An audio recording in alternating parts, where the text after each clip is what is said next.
I am super tired tonight. But quasi good news, potentially the living space is better insulated than it was. I had to get up early today because they were doing some remodeling to re-insulate the exterior walls of the house. I am so tired. I am super, super tired right now. All right. Whew. But I've been trying to play with some creative ideas for. So I built the fantasy setting that I'm using for stories, game design, and stuff like that. And I wondered about making a sci-fi version of that. And I kind of listed one way of just making a whole new universe last time. And it's pretty decent. But my brain landed as we finished the evening with the question of, should I do it as a separate thing where it's a whole new universe? Or should I do it as different time periods of the same setting? Now, I feel like I'm going to end up not doing either of them exactly right, but it did give me some creative prompts for doing basically taking a look at each of the settings that I came up with. So the vestiges setting that I came up with for the fantasy, game design, and storytelling is a sort of a multi-reality hopping setting. You start with a central setting and a methodology of traveling to 6 subsequent surrounding settings with the expansion capability of going much further out, almost in an indefinite direction. Now, I sort of spent a little bit, and this is going to be a short night because I don't have the energy for an hour in me tonight, but I spent some time brainstorming some thoughts, and like, it's a little hard to get coherent and cohesive enough, but I kind of took a look at each of those 7 settings and was kind of thinking like, okay, so how would we do that as a science fiction version of that? And the thing I keep coming back to is where the other setting I was playing with was a little more, I guess I want to call it realistic. That's a little suspicious of a term, I think, for what I came up with. But it's a little more grounded in reality. Like, what I'm looking at now is taking a look at, what does it look like to do the future of like the Olean or the Orta or some of these other subsettings of that one I made before. And I keep coming back to the fact that like it's not quite the same thing.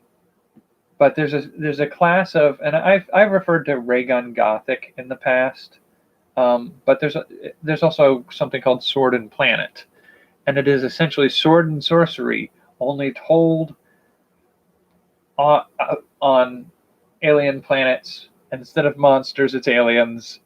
It's a hero who lands in a rocket ship on an alien world or is abducted by aliens or something and brought to their world and has to escape. And he uses swords and he travels across the land in a sword and sorcery style of play. Magic is alien technology. Monsters are aliens. But other than that, it is the standard sword and sorcery kind of storytelling. And that's being a little fast and loose with the idea of what it is. But a good example of that is John Carter of Mars. Now, I could totally see doing that type of science fiction using components from the fantasy foundations that I built for my setting. So I really started thinking, like, okay, so we've got the dwarves, the elves, the fae, Andlung fae,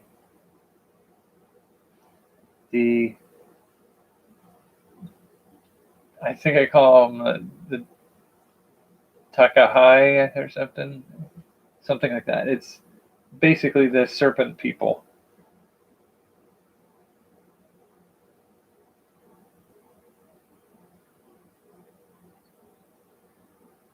And we have the gnomes.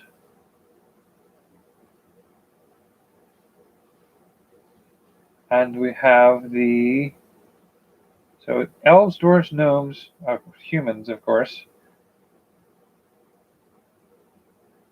And then the animals. Now that's the one that I'm having a little bit of trouble with. And I think the other thing I'm tripped up by slightly with these ideas is the desire to do that same setting in the future instead of the past.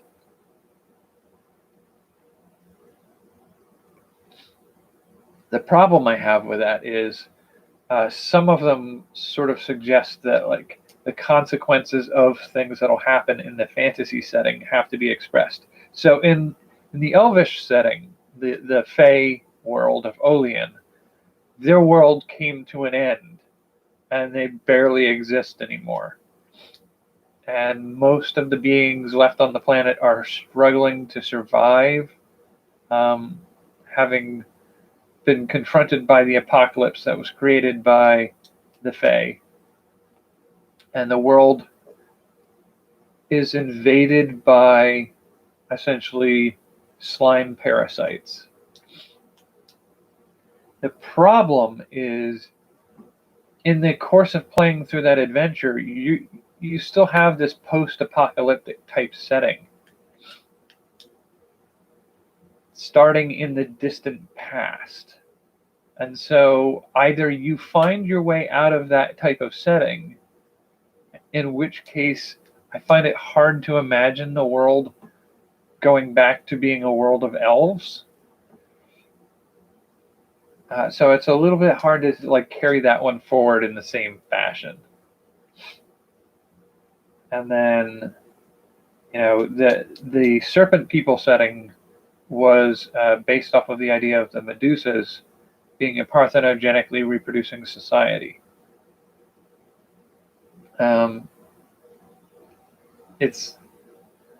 I know where I want not only that setting to go in gameplay, but I have a series of novels that I want to set slightly further into the future of that setting, but not future compared to us. It's future compared to the initial start time of the story setting. So it's like, it would still be our past, and I'm not sure how to make that quite right. So, like, I do think doing something like John Carter of Mars is workable, depending on how we go forward with that. So John Carter of Mars type setting is essentially, and there's an element of it that, like, it's potentially usable. It may have to be full on rebent to suit what we're doing. Because in John Carter of Mars, it's been a long time since I read the story, but I did watch the movie, which I thought was actually really, really good. And in the movie John Carter, the main character is a Civil War veteran who gets into a situation where he's hiding in a cave and finds a medallion that, when that medallion is triggered with something or other, it transports him to Mars. Now, right away, my brain says that's sort of what we need to look at.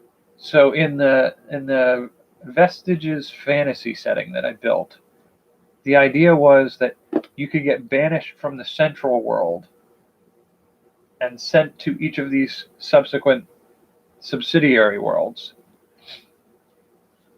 And the methodology for that would be mechanisms involving aspects of the first mothers.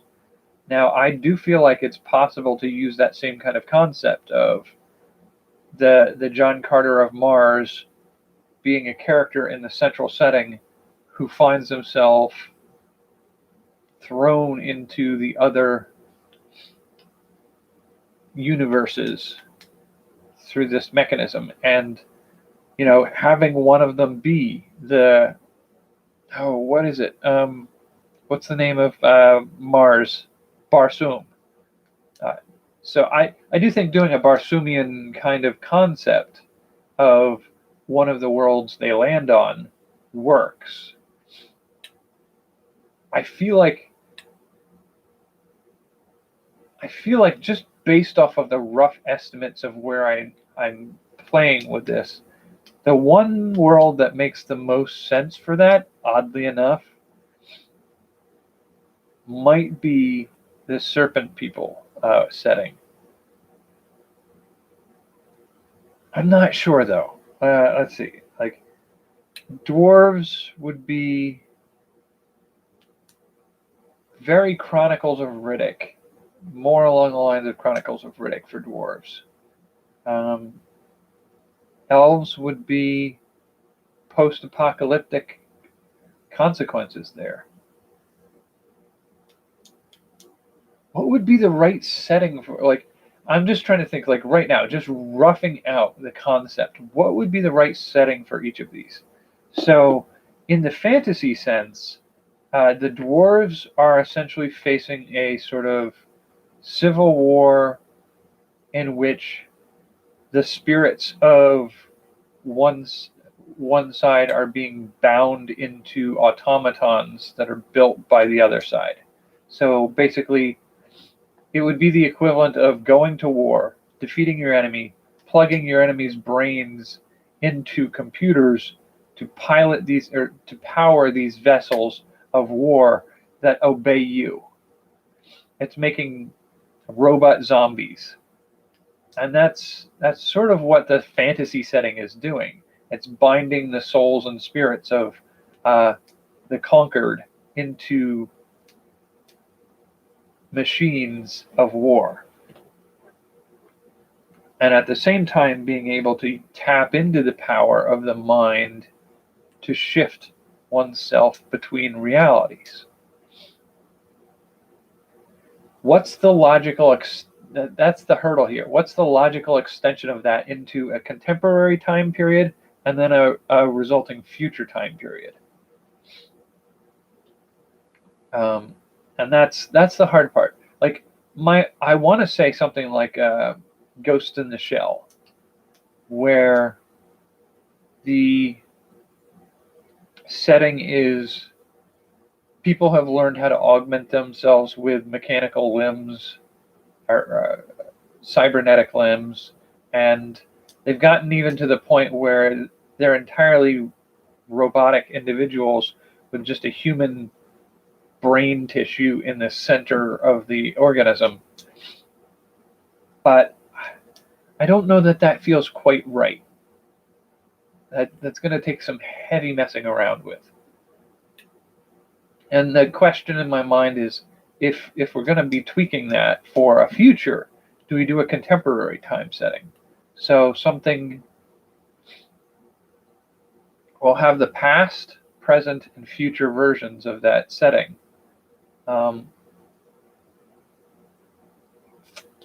What would, like, I mean, I guess to a certain degree it's based off of the Chronicles of Riddick, and it's also based off of a little bit of StarCraft.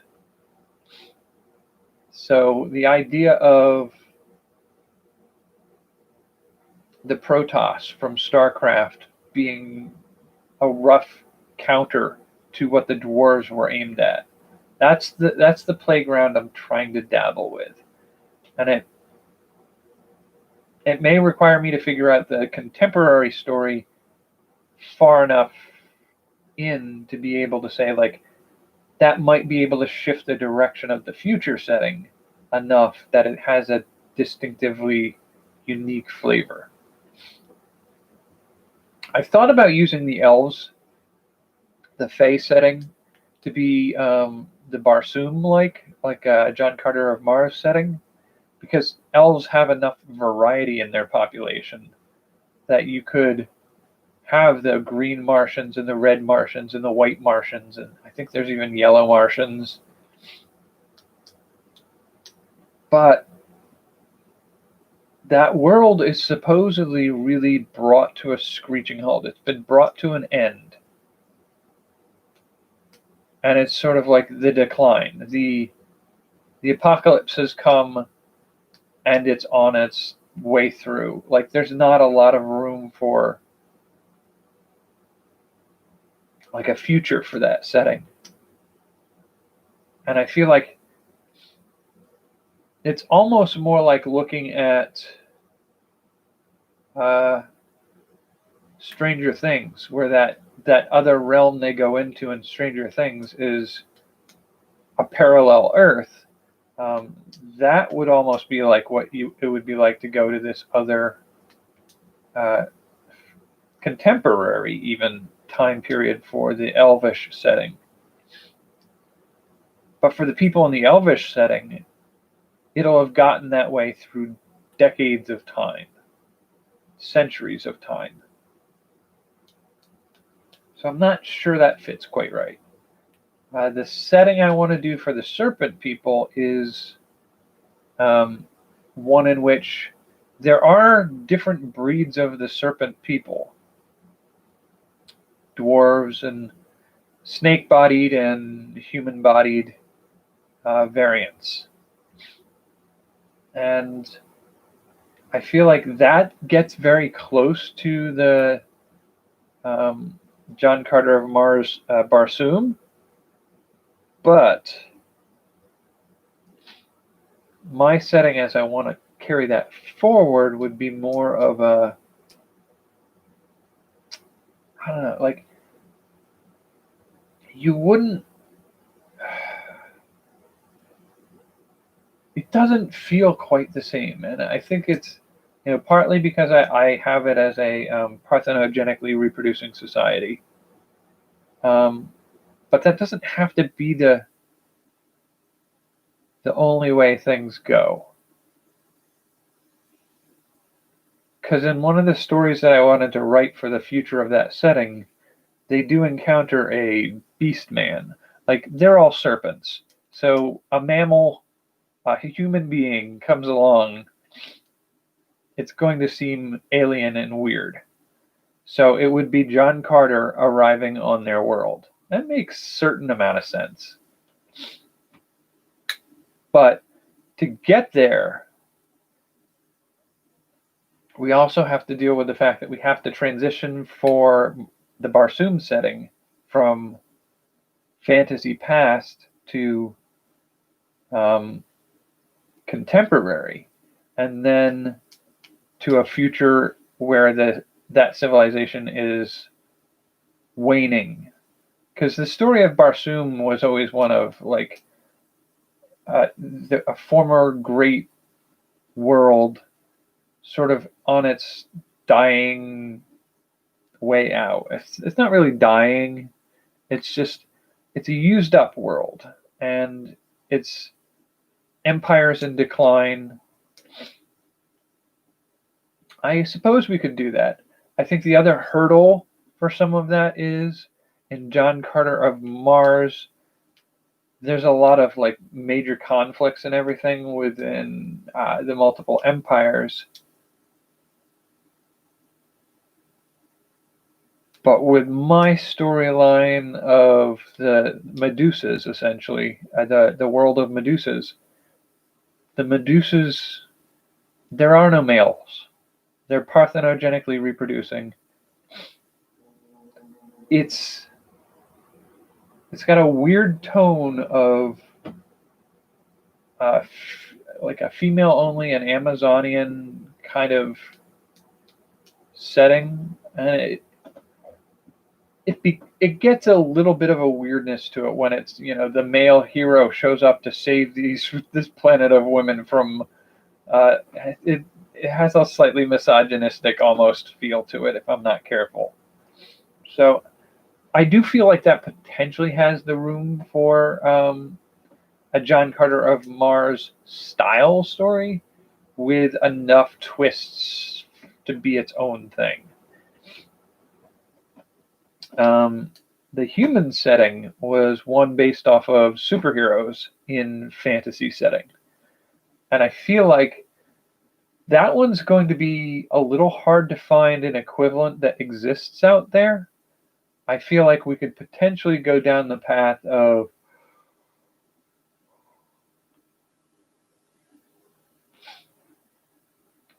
for the contemporary, we might be able to pass through like a steampunk setting. But moving past that towards a future, I don't have a strong sense of how to make that make sense. Like, maybe steampunk is going the wrong path. I don't know. A contemporary setting in which you have superheroes isn't super hard to do. Like, comic books exist. I think the hurdle there is we're basing it off of the premise that superhero style stories in this setting have existed since the days of King Arthur, essentially. King Arthur was a series of stories of superheroes. And moving forward in time through that system, what are the ramifications to history of the Middle Ages having superheroes? And they're being real. Like, what does that mean for the Renaissance? What does that mean for the Victorian era? What does that mean for the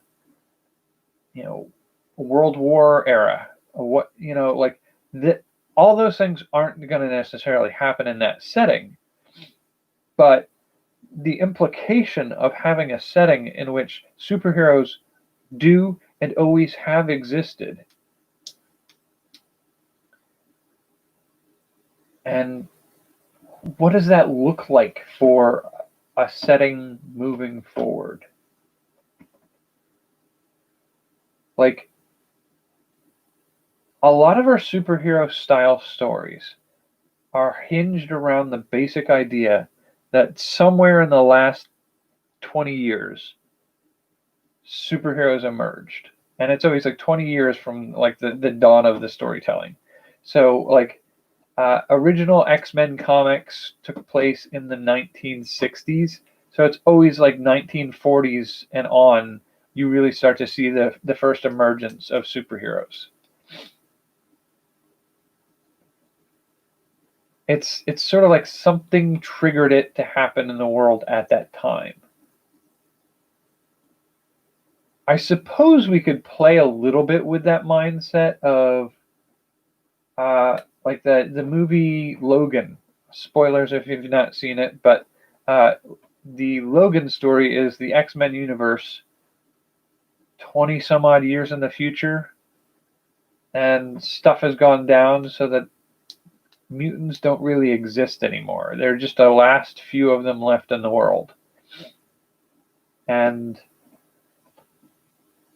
I could see maybe doing something like that, where you take the superhero setting and you put them through a century or two of their superhero stuff, and then you find a way to justify, because in my setting, the mutants in this superhero fantasy, the equivalent of mutants for that are people who turn into monster races. So orcs and goblins and those kinds of things are mutants. They have a special ability, and they have this freakish thing where they've been turned into monsters. The equivalent of the Avengers would be people with magic or people with technology or things like that. So it's just really branding a lot of that stuff in tabards, chainmail, and cloaks. And it works mostly in that sense, but moving it forward in time gets weird unless you start to really tweak out, like, there are consequences that made superheroes disappear for a while.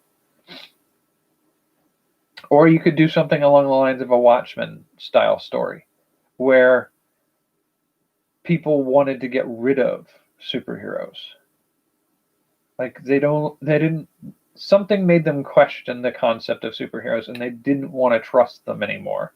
So they outlawed them and they all kind of went into retirement, except for a few who would randomly try to do heroic things still out of nostalgia for the time when they used to be able to do that.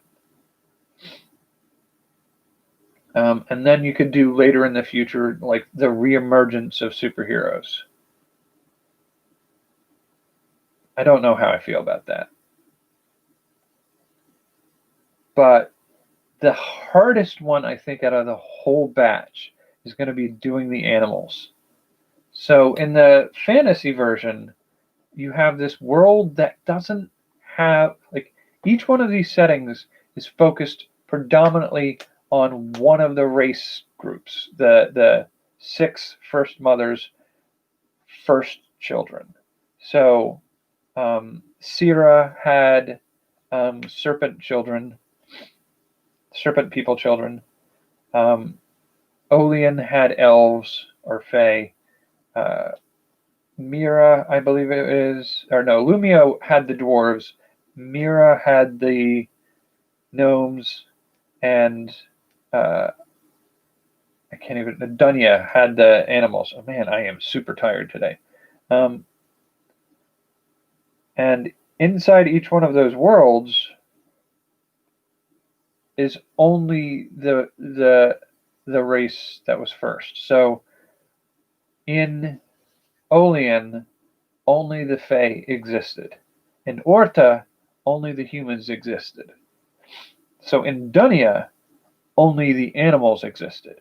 So the whole setting of Dunya is run with the idea of a world with no humans, elves, dwarves, gnomes, or serpent people. It is literally just animals. Animals, trees, insects, that kind of thing. So it's a wilderness full of animals, and you have to tell a story in that setting. And that's tricky enough on its own in the fantasy setting, but then to try to imagine extrapolating like a contemporary time period, like a modern times setting and a future setting based off of those. And the lazy way to do that is very tempting, is to just do a setting in which, you know, the animals evolve to be humanoid. So Zootopia, like Disney's Robin Hood, where you have anthropomorphic animals. Like, that's the lazy and easy way to do it. I feel like I can't sort of let that slide. That feels wrong still.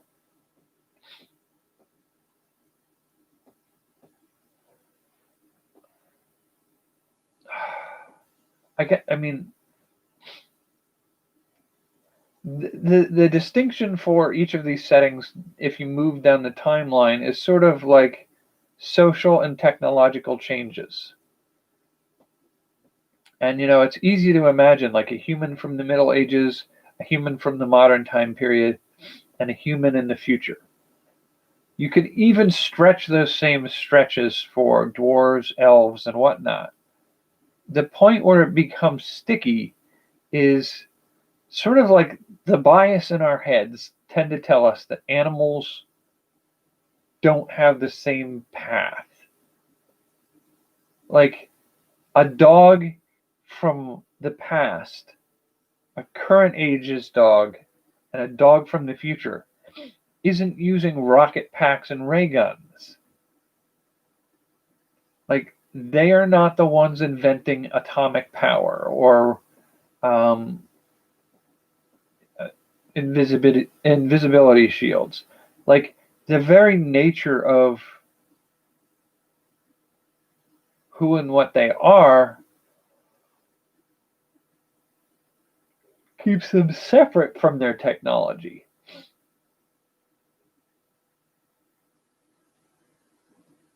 And so the idea of like turning them human, like giving them thumbs and making them stand upright and using tools, feels like you're cheating.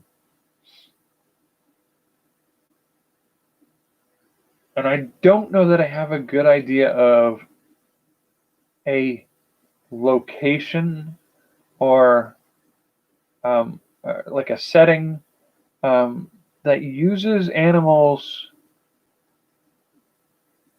in a social and technological sense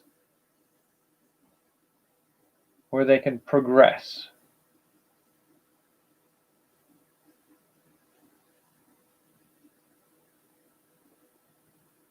I mean, there's always the possibility of looking at the, like, where the story from the fantasy setting goes. So if you start in the fantasy setting and you look at where I want that Dunya, the animal world, to progress to, there is the implication that the first mother from that world has been altered in such a way that it sort of twists the nature of the world within.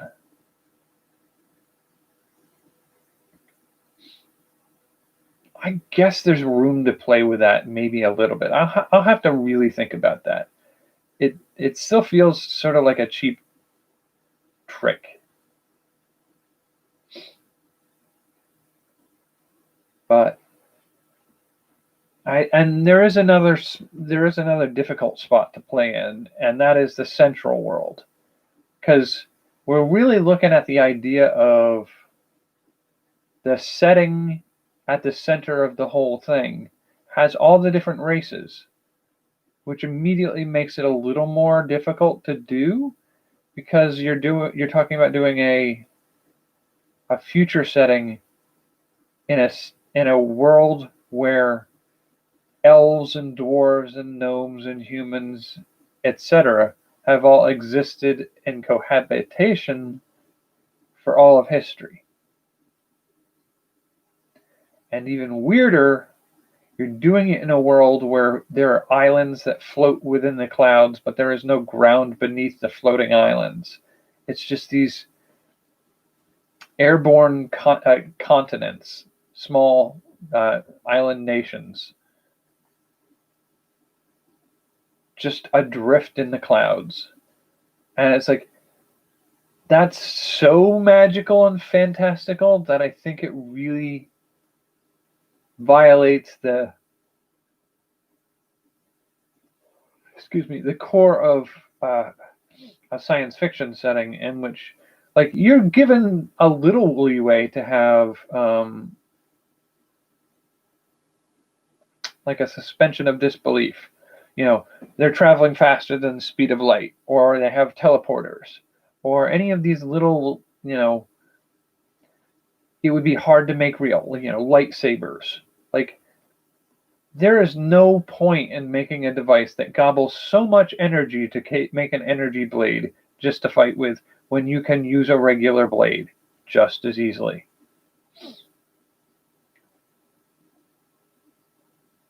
So I feel like there's a little difficulty in that central setting translating to a contemporary and then a science fiction setting. I'll have to think about it a little bit more. My brain is fried. I am officially hitting that 20 hours a week mark. So I'm going to call it here for tonight. I will think on it a little bit more, and I will catch up with you on Sunday, I think, right? Today was Thursday, right? Yeah. Okay, so I will catch up with you on Sunday. I have been updating a roving Jack. I need to get a couple videos up this week before the end of the week, I think. And then I'm hoping to start Opportunity Forge with the upload of my donut diet before the weekend. But for now, I'm going to go get some sleep.